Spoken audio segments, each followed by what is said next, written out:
Hey, I'm Paul Stachnak from Butterscotch.com, and welcome to our continuing series on how do I use the Nintendo Wii. Now in this episode, I'm going to walk you through some of the channels that come standard with the Nintendo Wii. These range from fun to informative, and they may very well be useful in your day-to-day life. So here we go. Now before I start the tour, I just want to remind you that there is an SD card slot at the front of the Wii. Now this will make sense in a second. So if you have any media like photos or videos, you can put them on the SD card and slide them into the Wii like so. So from our menu, we can see our different channels, and I'm going to click on the photo channel first. And what the photo channel essentially is a easy way for you to view photos that are on your Wii that are either sent to you or that are on your SD card. So in this case, when you start up, you're going to see two options, which is digital camera, cell phone, and the Wii message board photos. I don't have any photos from my Wii message board, so I'm going to click SD card. It's found 6 photos, so I'm going to view them. And there they are. This is from my trip to Nintendo America's office in Seattle, which I don't think is around anymore. At the bottom, you'll see a slideshow option. And before I hit that, I want to show you some of the other things you can do. So if I click on one of the photos here, you see it's going to basically zoom in on it, and I can view the photo. And if I use the plus or minus keys on the Wiimote, I can zoom in. I can also go up here, and I can rotate it using the rotate button.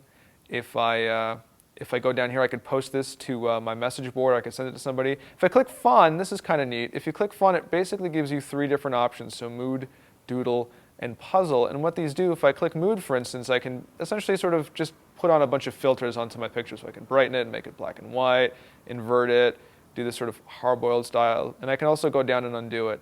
If I go to Doodle, it's like you'd think I could actually take a colored pencil here, and I could sort of draw onto my photos. So basically just doodle here. Maybe I'll then give him some angry eyebrows. And these actually will stay on the photo. Of course, you can erase any changes that you want. You can also add these sort of fun stencils. And of course, I click there to undo that all, but I sort of like it, so I'm just going to go back, and now that will permanently stay on my photo. And this is a puzzle is basically a puzzle. It's sort of, you might remember these from a kid. It's just one of these slide puzzles. And if you get really stuck, you can sort of rejumble them, or you can cheat, and it'll show you what the finished product's supposed to look like, and you can go back to the puzzle and finish it yourself. So of course, if you go up here, you can hit Next. This will just advance the photos. And finally, if I click Slideshow, it will launch the slideshow. And it's a pretty standard slideshow. It will play music that's on your SD card and give you that sort of standard Ken Burns style effect. So as you can see, it sort of fades in and out. If I hit the A button, it's going to bring up a menu here, and we can resume the slideshow or change the settings. Now this is neat because what you can do is you can change the order of which the photos come up. So in this case, random or date. I'm going to stick to random. You're going to change the effect. I like this nostalgic look, but there's 3 others. And of course with music, you can pick some of the preloaded songs that they have, or if you choose music, you can load any AAC files that you may have on your SD card and play them. I don't have any in this case, so I'm just going to play Calm, I guess. There you go. I'm going to go back. Resume the slideshow, and there you go. Now you can see my nostalgic effect kicking in. So I'm very nostalgic about my trip to Nintendo. So let's go back. Again, hit A to go back. We can go back, and as you can see, fairly straightforward. So we're going to hit the Wii Home menu button, and we're going to go back to the channel. So now let's check out the News channel. Now, when I click on this, you'll see that it actually says that I must access News channel first for news to be displayed there. So because this is a fresh install of a Wii, I don't actually have this feature yet, but I will upon loading. So if we press Start, you're going to see it's going to start connecting via the internet to Nintendo. It's going to ask me if my date and time is correct. Sure. Click Yes. And now it's going to basically have a fairly lengthy download process. I sort of sped this up for the purpose of this demo, but it downloads all the news. And so here you go. It's a pretty straightforward news sort of aggregate reader. If you scroll down here, if you press the arrow at the bottom, rather, you'll see all the different headings and topics that we can view. Click International News. As you can see, there's a whole bunch of stories here. All I have to do is select one and click it, and it'll bring up the story. So in this case, something in Ohio. At the bottom, I can use the top and bottom arrows to scroll through the story. In the right here, there's a map telling me where it was in the world. And what I can also do is press the plus or minus buttons on the controllers, and this will resize the text for me. Likewise, the options actually show up at the top and bottom of the screen as well. This is kind of interesting. There's an option here called Globe, and if I click this, it brings up a map of in this case, North America. And I can sort of see where there's different news stories of interest. So in the New York area, here's a whole bunch of regional news from New York. And of course, I can click on any of these, and it'll bring it up again. And again, I can use the controller to go back or up and down. And if I go back again, right to the menu here, I can click Slideshow. And what this does is it basically takes all the news and aggregates it into this kind of neat-looking feed.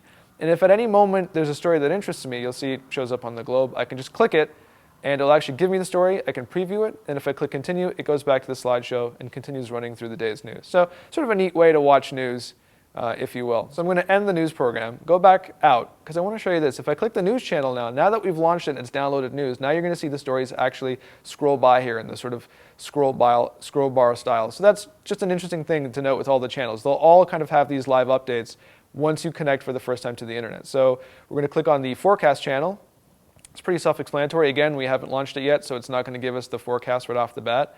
And it's going to connect to the, to the Nintendo servers, and it's going to pull up the local weather. But in this case, because it's the first time, we again have to check the date, and we're going to have to give it our region. So in this case, I live in Ontario, and we're in Toronto. So if I press the bottom button there, click Toronto, yes.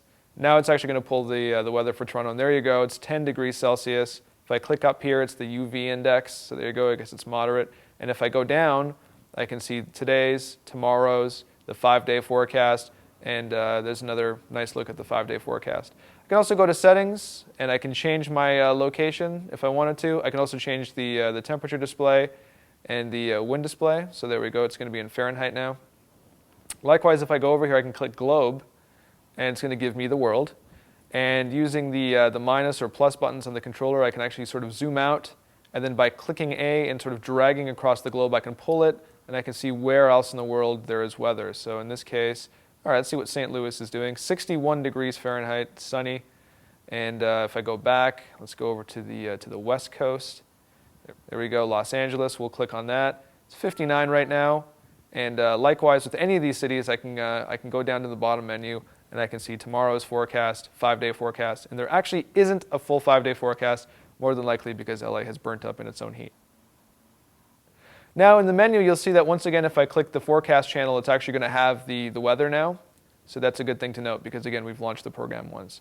Let's move on to the internet channel. It's pretty basic. This will allow us to surf the internet on the Wii. If we press start, it's going to launch it. This is an Opera-powered browser, and it does come free with the Wii. You may have to download this from the Wii store, so check out the next tutorial to find out how to do that. It's pretty straightforward. You're going to have a whole bunch of options. If you click on controls here, you'll see that it's A to select, B to scroll. You can zoom in with the plus and minus. You have an operations guide. Settings allow you to have your zoom type to be manual or automatic. Likewise, you can have the toolbar at the bottom, auto hide, or you can toggle it with the one button. And of course, you can change your default search engine. I'm going to say Yahoo. Now we have 3 options on the start page. We have search, favorites, and web address. I'm going to click web address because I'm going to take us to butterscotch.com. So it's fairly straightforward. It has some, it basically has some word recognition to make your life easier. So there you go, .com. We're going to click OK. And I mean, it works just like you'd expect it to. It'll load the page. It does support Flash, so you can actually view YouTube videos on your Wii, which is kind of neat. You know, sometimes more graphics-heavy pages will take longer to load. Now you're seeing I'm using the D-pad to scroll up and down. Likewise, I can click A and trigger this this kind of slinky motion up and down. So I'm using my cursor.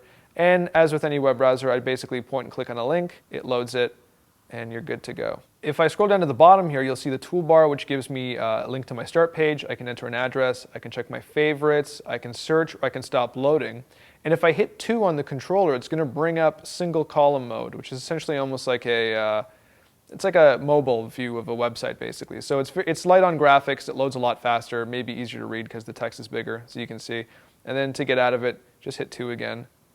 And there we go. We're back to the regular view. So it's a pretty quick look. It's a pretty standard web browser, nothing crazy there. Finally, a quick tip on navigating channels quickly. So if we click any channel here, you're going to see arrows on the left or right-hand side of the screen.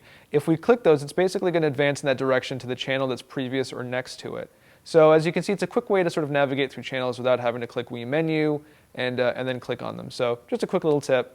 Might help your Wii experience out a bit. So there you go, no doubt, some good time wasters there. And remember, there are plenty more free channels from Nintendo on the Wii Store. And if you're curious on how to obtain those, check out the previous episode. Or stay tuned for the next episode where I'll show you some advanced Mii tricks. For anything I talked about in this episode, check out the show notes at butterscotch.com, and I'll see you soon.